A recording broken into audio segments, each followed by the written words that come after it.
Good morning. Glad you're here today. Looking forward to basketball this evening and Creighton winning. We hope that that'll happen so that I can win $1 billion from Warren. Otherwise, I got a perfect bracket. And isn't that crazy? You know that nobody's going to be not even close to perfect within. You know, we all think we're hopeful. We know what we're doing, and then within then Ohio State loses.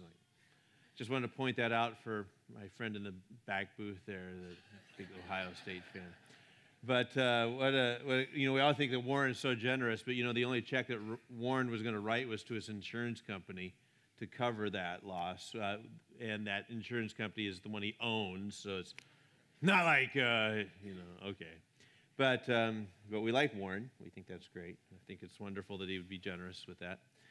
Anyway, glad you're here today. We're in a message series called Game Shows. We've been looking at different game shows, and today we're looking at Minute to Win It. What a great game show. There's all these tasks that you have to do within a minute period of time. It's a kind of a fast and furious game that you have a partner, and you try to do these incredible little things to do to get money. And today's message we're going to take a look at is pretty fast and furious in that we're going to look at this, I think it's kind of a obscure passage of Scripture way back in the Old Testament. It's a little book, the book of Ruth, and we don't usually spend much time in it. It's very romantic, but at the same time, it's just kind of a passage we tend to not pay much attention to. And we're going to take a look at Ruth chapter 2, 14 through 22. At mealtime, Boaz called to her, "Come over here and help yourself to some food. You can dip your bread in sour wine." So she sat with her harvesters, and Boaz gave her some roasted grain to eat. She ate all she wanted and still had some left over. So he's talking about Ruth here. When Ruth went back to work again, Boaz ordered his young men, let her gather grain right among the sheaves without stopping her, and pull out some heads of barley from the bundles and drop them on purpose for her. Let her pick them up and don't give her a hard time. So Ruth gathered barley there all day, and when she beat out the grain that evening, it filled an entire basket, and she carried it back into town. Showed it to her mother-in-law, Ruth. Ruth gave her also roasted grain that was left over from her meal. "Where did you gather all this grain?" Naomi asked. "Well, where did you work? May the Lord bless the one who helped you." So Ruth told her mother-in-law about a man who was in the field she had worked. She said, "The man I worked with today was named Boaz. May the Lord bless him." Naomi told her daughter-in-law, "He is showing his kindness to us as well as to your dead husband. That man is our closest relatives, one of our family redeemers." And Ruth said, "What's more, Boaz even told me to come back and stay with his harvesters until the entire harvest is completed." "Good. Do as he said, my daughter. Stay with his young women right through the whole harvest. You might be harassed in other fields, but you'll be safe with him." Now, we're a long ways away removed from this story, 3,000 years or so, and we think, well, what does it have to do with us? And we just read that like, okay, I don't get it. We're not farmers, and we're not harvesting anything, and that doesn't make a whole lot of sense, and I don't even know. But today we're going to take a look at it. I think it's kind of interesting that the three people that we're going to look at today, Ruth, Naomi, and Boaz, are all single, and Naomi's husband dies, and Ruth's husband dies, and Boaz has never been married. And oftentimes when we think of Christianity, we tend to think of soccer moms and minivans, and just kind of this nice little house kind of thing, and everybody's married, nobody's ever had any problems, and yet we're going to take a look at today is I think it's very timely for us. Our society, our city, our church is becoming more and more single. There's more and more single people now than ever before in our church. And in fact, in 1970, 36% of all adults were single. But in 1990, 41% of all adults were single. In the year 2000, it had grown to 44%. And last year, for the first time in the history of our nation, there are now more single adults than married adults. And people are, there's all kinds of reasons, divorce and being widowed, and people are just waiting longer to get married as well. In 1950, the average age for a man to get married was 23, and the average age for a woman to get married was 20. In 2003, the average age for a man to get married now is 27, and for a woman, it's 25. So what are they doing during that time? Well, they're not memorizing the Bible. They're getting naked and breaking commandments. What they're doing. NPR reported that as of 2006, that 80% of people are sexually active by the age of 20. 20% of women are virgins at the time of their first marriage. So people are sleeping together and living together and wrongly believing that it's going to help them stay together. The divorce rate is way higher for people who have lived together before they're married. So the book that we're looking at today is very timely for us all. Ruth is not young. She had been married for 10 years. She had not been able to have children. And so she's into her 20s, and for that culture, that's no spring chicken. And she had been married, and her husband has died. And Ruth is kind of a new convert. She's a new convert to worshiping God. She had grown up in a city called Moab, and Moab was kind of Sin City. Kind of like, I don't know, Council Bluffs, I suppose, you know. Just a little bit away from God's country, and you're just kind of out there. I'm so sorry. Anyway, it's more like Columbus, maybe, or something like that. You're just out there. It's 50 miles away from Bethlehem, where Naomi was from. Naomi was from Bethlehem, and Moab was 50 miles away, and it was founded by a man who had incest with his sister, and then they had a baby, and they named the baby Moab, and so they started a town, and they named their town after their son. And so the city of Moab was way out of control, sexually confused and perverted. It was a city that was to be avoided from the people of God, and so it was a dark season for the nation of Israel at this time. They were going through a difficult time. The people in Israel were rebellious and wicked, and there was a famine going on in the area, and so there's this young family that's struggling, and it's difficult, and they hear that things are better in Moab, and so they decide to go to Moab and move their family 50 miles away. And so we see this young family moving and hoping to get a job there. And the man's name is Elimelech, and he decides to move there for opportunities of employment. But they were told that was not where the people of God were supposed to go, because there was no faith community there. There's no worship center there. There's no faith group, and so they worshiped false gods, and they didn't share their values. But it doesn't matter. It doesn't matter to him. He is going to go and get a job there, and his boys grow up, and his boys marry Moabite women. And again, that was against God's instruction. And then tragedy hits this young family, and dad dies, and both son-in-law dies. And so there's 3 women that are left. They're single, and there's really no way to provide. They are destitute and struggling. They have no children and no husbands, and they're absolutely broken, penniless. And Naomi decides to go back to Bethlehem, where her family is and where there's a faith community there, and she decides to turn to God once again. And so her daughter-in-laws decide to go with her, and she tries to talk them out of it, saying, you know, that you need to stay with your own people. You're Moabites. You're probably not going to fit in. You're not going to, it's not going to, you don't worship our God. And so on the way, one of them decides to return home, and Ruth and Naomi make their way to Bethlehem.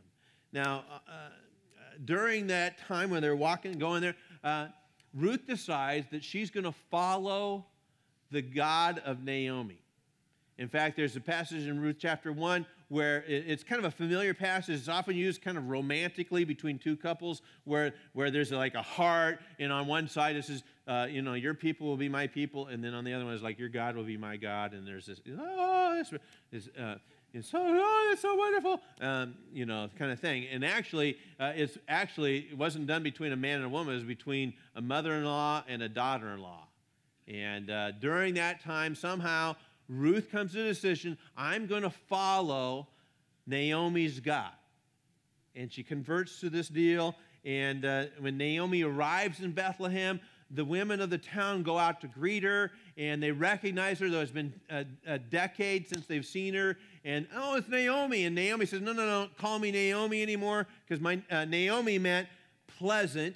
And she says, you call me Mara, because that means bitter. And, I'm a bitter person now. And I'm mad at God because he took, my husband, and he's taken my son-in-laws, and I have nothing, and I'm not pleasant anymore. I'm bitter. And so here we find in chapter 2 that Naomi and Ruth have a conversation, and Naomi asks Ruth, we got to find some way to get some food and some money here, and I want you to go out. I know it's dangerous. I want you to go out and try to find a job.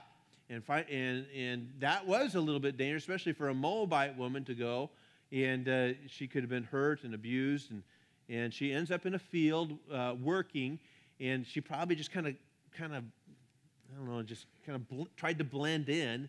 And she's working all day long, and she's hot and sweaty, and probably doesn't look very good. And Boaz, the owner of the field, shows up to check on the progress of the harvest.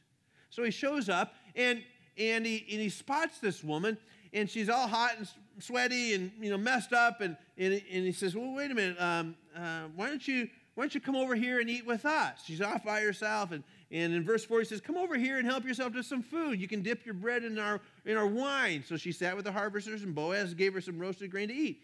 She ate all she wanted, and some left over. So they have a meal together, and he invites her to do this. And Boaz is a good boss. He's a good man.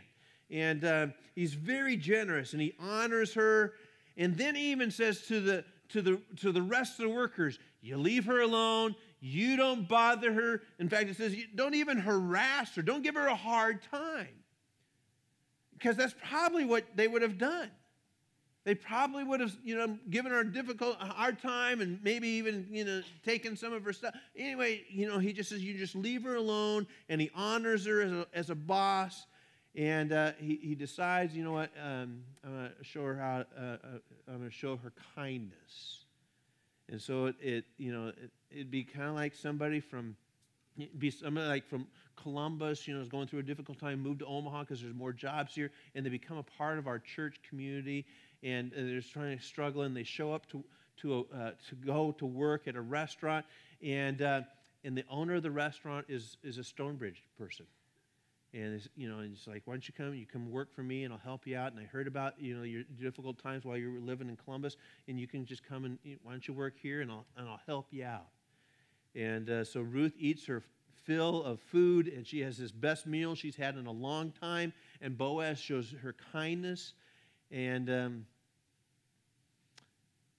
then Boaz is generous, even more so in verse 15. It says, when Ruth went back to work again, Boaz ordered the thing I like, after she was done eating, she went back to work, and she got after it, and she receives more and more kindness, and gives instruction to these young men how to treat her.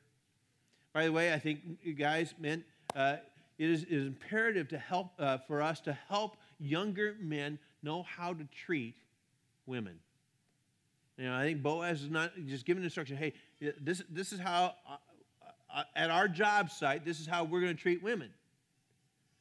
This is how we're going to do this. And, I think that's why I say, men, if you could help us out around here and work in our junior high and our high school ministries so that young men can see what godly men are all about and how godly men treat women.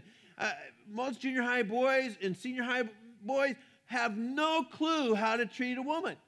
Because nobody has told them that's out of bounds. No, we're going to treat them with respect. We're going to show kindness. We're not going to harass them, right? And this is how men do it. This is how godly men behave. We need people like Boaz who come in to speak into young men's lives and say, no. This is how we do it. And so she goes to work, and she works hard, and she's given this incredible gift of food and resources there. And her mother-in-law is stunned. Ruth gathered barley, verse 17, Ruth gathered barley there all day, and she beat out the grain that evening. It filled an entire basket, carried back into town, showed her mother-in-law. Mother-in-law, like, whoa, how did this happen? Where did you get this? And Naomi is realizing that this isn't, not only is it a gift from some really nice person, but this is a gift from God. And Naomi's heart becomes softer and more, right? Because she why didn't we trust God? Why didn't we trust him way back 10 years ago when we thought we knew the answers and we took matters into our own hands, even though God had told us, don't go there, don't go there, don't go there. You're going to lose your faith. You're going to lose, right? Right? And by the way, I've watched people do this over and over again when times are struggling and they need to go find a job and they go to a different community without any regard to, is there a faith-filled community there? We just kind of assume that we're going to find a church. And yet I've talked with people that have struggled for years who have, I wish we'd have stayed in Omaha. Wish we'd have stayed at Stonebridge. Wish we'd have done that. And I know you can go out and do all that kind of stuff, and it's a lot easier maybe to find a church. But boy, if you feel like we got to move, I'd make it a huge priority before I made a decision about where I was going to move. Is there a faith community that we can fit into and be a part of? Verse 20 says, Naomi said, may the Lord bless him. He is showing his kindness to us as well as to your dead husband. That man is one of our closest relatives, one of our family redeemers. She said, he is showing his kindness. That word kindness is a Hebrew word. It's kind of an incredible word. It's not even rarely used, I think, towards human beings. It's usually referred to as God. An attribute of God. It's the word hesed, which means loving kindness. And here she says, he is being godlike. He's showing love and kindness to us, even though we're not even really relatives of his. We're not even, certainly Ruth, you're not even close to being a relative of his, and yet he's showing incredible hesed towards us, and he's protecting us and being merciful to us and gracious. So here in verse, I also like what he says here, that he is one of our family redeemers. Did you catch that? He's a family redeemer, which is kind of an interesting thought there too, is that what's a family redeemer? Well, in Leviticus 25, a redeemer is somebody who redeems property or people. In that culture, you couldn't rack up credit card debt like you can in our culture, where you can eventually pay it off. You needed to pay, if you owed somebody, you had to pay them. And so what would happen is that there was two things. You could either sell your property, which was your farm or and livestock, which would be devastating, or you could sell yourself as a slave to that person that you owed money to. So you could just give yourself, I'll come and work for you for a month, or I'll come and work for a year, however long it is to pay it off. And again, that would be just devastating to a home where the dad would go away and just be a slave, and there's nobody's bringing any money. So that would happen oftentimes in that culture. It'd be even worse to sell off your land, because that meant you're almost kind of wrecking your family for your kids and your grandkids' future as well, because it would get passed down from generation to generation. So you're destroying a legacy. But a family redeemer, would be a person of wealth and influence, and the redeemer would come and say, you know what, I'm going to pay off their debt that they owe, so they don't have to sell off their property, and they don't have to sell themselves as a slave. I'll take care of the debt. And Boaz was wise and successful, and he could bless others, and he saw his blessing that he had received as an opportunity to rescue and redeem his family. A redeemer would care for the orphans and the widows of their family. He was a patriarchal figure who would oversee the well-being of all his family. Now, Boaz is not obligated to do that for this family. Ruth is not connected to his family. She's not a relative by birth. But that doesn't even seem to matter to Boaz. She is considered a family member. I think oftentimes when I watch in our culture single guys and when we're looking for somebody to marry or to date, Christians we're oftentimes like, hey, I want to find the perfect person out there, and nobody's ever stepped out of bounds or done this stuff, and we're like, well, there's nobody. The playing field's kind of narrow on that deal, and some of you men will marry a woman who's been widowed, and some of you are going to marry a single mom. Some of you are going to marry a woman who's been raped, maybe somebody who's not come from the best of homes, didn't grow up in the family of faith, but they have recently turned towards Jesus. Ruth had been through so much in her life. She was unable to have children. Her husband has died. Her money is gone. Her mother-in-law is bitter. She's in a brand new town. She is just new to the faith, but she's a hard-working woman, and she appreciates the kindness that is shown towards her. Sadly, we live in a world where men will do terrible things to their own children, to girlfriends and to wives. We must, men, not be like that. We need to be about redemption. We just can't look at a woman and say, well, she's damaged, she's had kids, or she's got a past, or she's got a reputation. She's a lot like Ruth from Moab. But has she turned to God?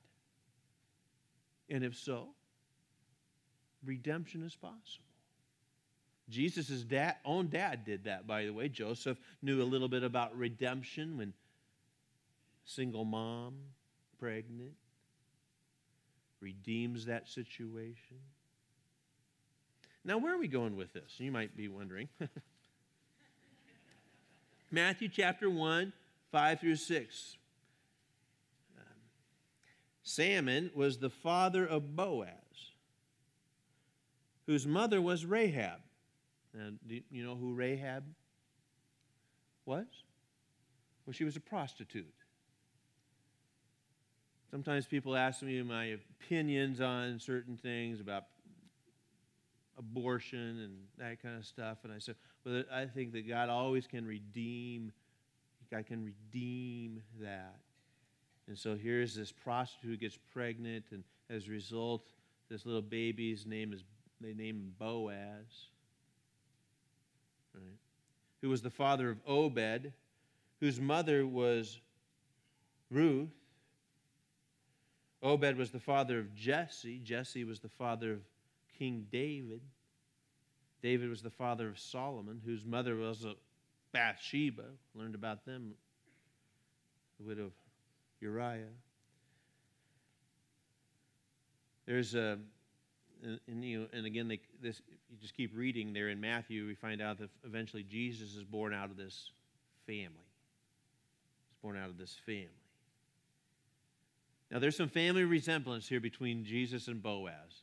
Interesting. Boaz is kind and providing to Ruth. Jesus is so kind and providing to us. Boaz initiates the relationship with Ruth, and Jesus initiates it with us. Boaz redeems Ruth. Jesus redeems us. Jesus is our Redeemer, and before we became a follower of Jesus, we had belonged to somebody else. We were in a terrible situation with very little help and very little hope. Jesus redeems us. Ruth receives this gift from Boaz, and we receive a gift from Jesus. He is kind, and he's loving towards us still to this day. One thing that kind of caught my attention and just kind of came after it here was is that when Boaz invites Ruth to eat with him, he says, take your bread and dip it in the wine. Remember when Jesus said to his disciples, take your bread and just dip it in here and remember me? It's very interesting to me.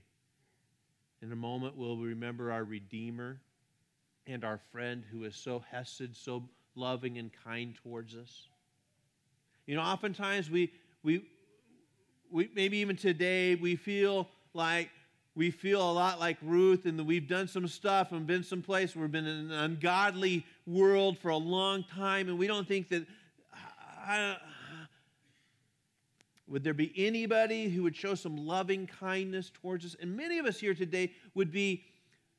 We could come up here and say, you know what, I was so far from God, and I was so far from anybody, faith, but it was until some Christ follower who came into my life, maybe it was a boss, maybe it was a teacher, maybe it was a coach, maybe it was a neighbor, who just was loving and kind to me during one of the most difficult situations in my life. And nobody else was loving and kind. In fact, all my friends who I thought were friends, they kind of scattered. But this one person, this one guy, this one gal redeemed me from a situation which was completely